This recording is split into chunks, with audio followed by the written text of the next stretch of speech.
ನಮಸ್ಕಾರ. Info with Swati ಚಾನೆಲ್ಗೆ ಎಲ್ರಿಗೂ ಆತ್ಮೀಯವಾದ ಸ್ವಾಗತ. ಗೃಹಲಕ್ಷ್ಮಿ ಹಣ ಇವತ್ತು ಬಂದ್ಬಿಡುತ್ತೆ, ಇವತ್ತು 2 ಗಂಟೆಗೆ ಬಂದ್ಬಿಡುತ್ತೆ. ಬೇಗ ಬೇಗ ನಿಮ್ ಖಾತೆಗಳನ್ನ ಚೆಕ್ ಮಾಡ್ಕೊಳ್ಳಿ ಅಂತ ಬೇರೆ ತರ ವಿಡಿಯೋಗಳನ್ನ ಮಾಡಿ ನಿಮ್ಗೆ ಹೇಳಿ ಮಿಸ್ಇನ್ಫಾರ್ಮೇಶನ್ ಕೊಡೋದಂತೂ ಖಂಡಿತವಾಗ್ಲೂ ನಾನು ಮಾಡೋದಿಲ್ಲ.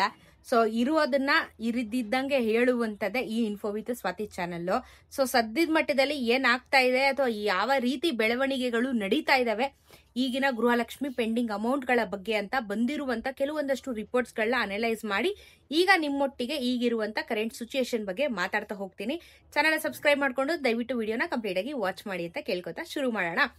ಈಗ ಗೃಹಲಕ್ಷ್ಮಿ ಹಣ ನಮಗ್ ಬರ್ಬೇಕು 22, 23 ಬಗ್ಗೆನೆ ಜಾಸ್ತಿ ಕಾನ್ಸಂಟ್ರೇಷನ್ ಮಾಡೋಣ. 22 ಇನ್ನು ಬಹುಶೇಕಡ ಜನರಿಗೆ ಬಂದಿಲ್ಲ. ದೀಪಾವಳಿನೂ ಆಯ್ತು, ಎಲ್ಲಾನು ಆಯ್ತು. ಇನ್ನೊಂದ್ ಸ್ವಲ್ಪ ದಿನಕ್ಕೆ ಕ್ರಿಸ್ಮಸ್ ಹಬ್ಬನೂ ಬರುತ್ತೆ. ನಾವು ಈ ಹಬ್ಬಕ್ ಬರುತ್ತೆ ಆ ಹಬ್ಬಕ್ ಬರುತ್ತೆ ಅಂತಾನೆ ಕಾಯ್ಕೊಂಡ್ ಕೂತಿದ್ವಿ. ಬಹುಶಃ ನಿಮ್ಗೆ ಕ್ರಿಸ್ಮಸ್ ಹಬ್ಬಕ್ ಬರ್ಬೋದು 23ನೇ ಕಂತಿನ ಹಣ.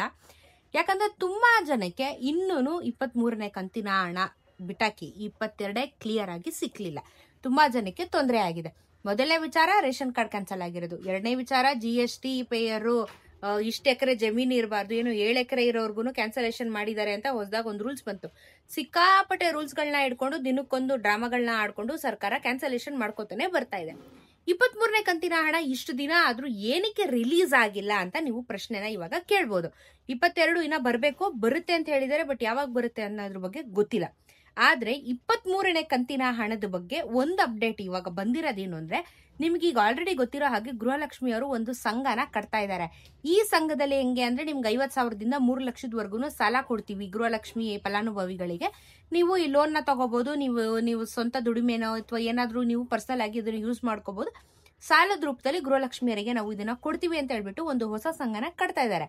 ಈ ಸಂಘಕ್ಕೂ ಈ 23 ಏನ್ ಬರ್ಬೇಕಾಗಿದೆ ಕಂತಿನ ಹಣ, ಇದಕ್ಕೂ ಏನ್ ಸಂಬಂಧ ಅಂದ್ರೆ ಸಂಬಂಧ ಇದೆ. ಯಾಕೆ ಅಂದ್ರೆ ಇದೇ ತಿಂಗಳು 19ನೇ ತಾರೀಕು ಈ ಒಂದು ಸಂಘದ ಉದ್ಘಾಟನೆ ಸಮಾರಂಭ ನಮ್ಮ ಕಂಠೀರವ ಸ್ಟೇಡಿಯಂ ಅಲ್ಲಿ ನಡೀತಾ ಇದೆ. ಇದ್ರ ಬಗ್ಗೆನೂ ನಾನು ನಿಮಗೆ ತಿಳಿಸ್ಕೊಟ್ಟಿದ್ದೀನಿ. ಪಬ್ಲಿಕ್ಸ್ ಹೋಗ್ಬೋದು, ಹೋಗೋದಾದ್ರೆ ಹೋಗಿ ಅಂತಾನು ಹೇಳಿದೀನಿ. 3 ವಿಚಾರಗಳನ್ನ ಇಟ್ಕೊಂಡಿದ್ರು. ಅಂಗನವಾಡಿ ಕಾರ್ಯಕರ್ತೆಯರಿಗೆ ಏನೋ ಇದ್ ಮಾಡ್ತಾ ಇದಾರೆ, ಅಂಡ್ ಗೃಹಲಕ್ಷ್ಮಿ ಇದೊಂದು ಮತ್ತೆ ಇನ್ನೊಂದು ಯಾವ್ದೋ ವಿಚಾರವಾಗಿ ದೊಡ್ಡ ಕಾರ್ಯಕ್ರಮ ನಡೀತಾ ಇದೆ. ಓಕೆನಾ? ಈ ಕಾರ್ಯಕ್ರಮದಲ್ಲಿ 23ನೇ ಕಂತಿನ ಹಣದ ಬಗ್ಗೆ ಅಪ್ಡೇಟ್ಸ್ ನ ಕೊಡಬಹುದು ಅನ್ನೋದ್ರ ಬಗ್ಗೆ ಈಗ ಸಿಕ್ಕಿರುವಂತ ಮಾಹಿತಿ. ಓಕೆನಾ? ಯಾಕಂದ್ರೆ ಈಗ ಸಾಲ ಕೊಡ್ತಾ ಇದಾರೆ ಅಂತ ಹೇಳಿದಾಗ ಅಲ್ಲಿ ಅಫ್ಕೋರ್ಸ್ ಹೆಣ್ಮಕ್ಳನ್ನ ಕರ್ಕೊಂಡ್ ಬಂದಿರ್ತಾರೆ. ಯಾಕಂದ್ರೆ ಅವ್ರು ಇಲ್ದಿರೆ ಇವರು ಕಾರ್ಯಕ್ರಮನ ಮಾಡಲ್ಲ. ಒಂದು ಅವ್ರಾಗೋರೆ ಬಂದಿರ್ತಾರೆ, ಇಲ್ಲ ಇವ್ರು ಕರ್ಕೊಂಡ್ ಬಂದಿರ್ತಾರೆ, ಅದೆಲ್ಲ ಇರುತ್ತೆ, ಇಲ್ಲ ಅಂತಲ್ಲ.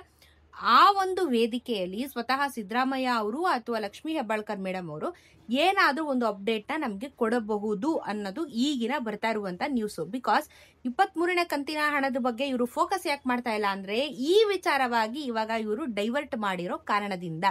ಇದೇನೋ ಸಾಲ ಕೊಡ್ತಾರೆ, ನಾಡಿದ್ದು ನಾವು ಬ್ಯಾಂಕ್ ಲಿಸ್ಟ್ ಎಲ್ಲ ಕೊಡ್ಬೇಕು, ಯಾವ ಬ್ಯಾಂಕ್ ಅಲ್ಲಿ ಸಾಲಗಳನ್ನ ಕೊಡ್ತಾರೆ, ನಾವೆಲ್ಲೋಗಿ ಸಾಲ ಇಸ್ಕೋಬೇಕು, ಹೆಂಗೆ ಏನು ಎತ್ತ ಅನ್ನೋದ್ರ ಬಗ್ಗೆ ಕಾನ್ಸಂಟ್ರೇಷನ್ ಮಾಡ್ತಾ ಇರೋದ್ರಿಂದ 23ನೇ ಕಂತಿನ ಹಣದ ಬಗ್ಗೆ ಇವರು ಕಾನ್ಸಂಟ್ರೇಷನ್ ಮಾಡ್ತಾ ಇರೋದನ್ನ ಬಿಟ್ಬಿಟ್ಟಿದ್ದಾರೆ. ಇದು ಸಮಸ್ಯೆ.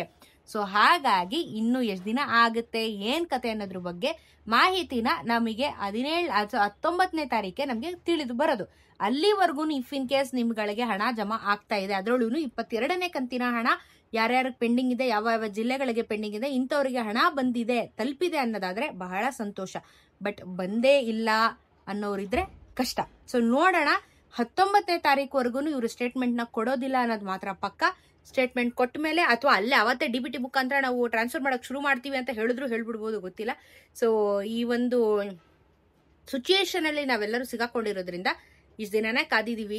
ಇವಾಗ ನೀವು ನಾನು ಹೇಳೋದಿಷ್ಟೇ, ಗೃಹಲಕ್ಷ್ಮಿ ಹಣನ ತಿಂಗಳ ನಂಬಕ್ ಹೋಗ್ಬಿಡಿ, ಕಮಿಟ್ಮೆಂಟ್ಗಳನ್ನ ಮಾಡ್ಕೊಳಕ್ ಹೋಗ್ಬಿಡಿ. ಹಣ ಬರುತ್ತೆ ಇಲ್ಲ ಅಂತಲ್ಲ, ತಿಂಗಳ ಬರಲ್ಲ. ಸೊ ಕಮಿಟ್ಮೆಂಟ್ಗಳನ್ನ ಮಾಡ್ಕೊಂಡು ನಂಬ್ಕೊಂಡು ಸಾಲಗಳನ್ನ ಮಾಡ್ಕೊಳಕ್ ಹೋಗ್ಬೇಡಿ. ಯಾಕಂದ್ರೆ ನೋಡಿ, ಇವ್ರು ತಿಂಗ್ಳಿಗೆ ಕೊಡಲ್ಲ ಕರೆಕ್ಟ್ ಆಗಿ, ಯಾವಾಗೋರ್ಗು ಬೇಕಾದ ಕೊಡ್ತಾರೆ, 2 ತಿಂಗಳು 3 ತಿಂಗಳು ಬಿಟ್ಟು ಕೊಡ್ತಾರೆ. ಸೊ ಸಾಲಗಳನ್ನ ಮಾಡ್ಕೊಂಡು ನೀವು ತೊಂದರೆಗೆ ಹೋಗ್ತೀರಾ. ಓಕೆನಾ? ಇದು ಫಿಕ್ಸ್ಡ್ ಅಲ್ಲ. ಇದು ಯಾವಾಗ ಸರ್ಕಾರ ಬಿದೋಗುತ್ತೋ ಹಣನೂ ಬಿದೋಗುತ್ತೆ, ಅಥವಾ ಏನಾದ್ರೂ ಚೇಂಜಸ್ ಆದ್ರೂ ಇಲ್ಲಿ ಏನಾದ್ರೂ ಒಂದು ಚೇಂಜಸ್ ಆಗುತ್ತೆ. ತಿಂಗಳ ಅಂತೂ ಕರೆಕ್ಟಾಗಿ ಕೊಡಲ್ಲ.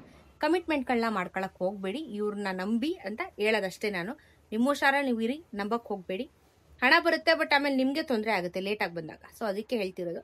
ಸೊ ನೋಡೋಣ, 19ನೇ ತಾರೀಕುವರೆಗೂ ಕಾದ್ ನೋಡೋಣ. ಏನಾದ್ರು ಅಪ್ಡೇಟ್ಸ್ ಇದ್ರೆ ಹೇಳ್ತೀನಿ ಗೃಹಲಕ್ಷ್ಮಿದು. ಸದ್ಯಕ್ಕಂತೂ ಏನು ಅಪ್ಡೇಟ್ಸ್ಗಳಿಲ್ಲ, ಇಷ್ಟೇ ಇರೋದನ್ನ ಹೇಳಿದೀನಿ.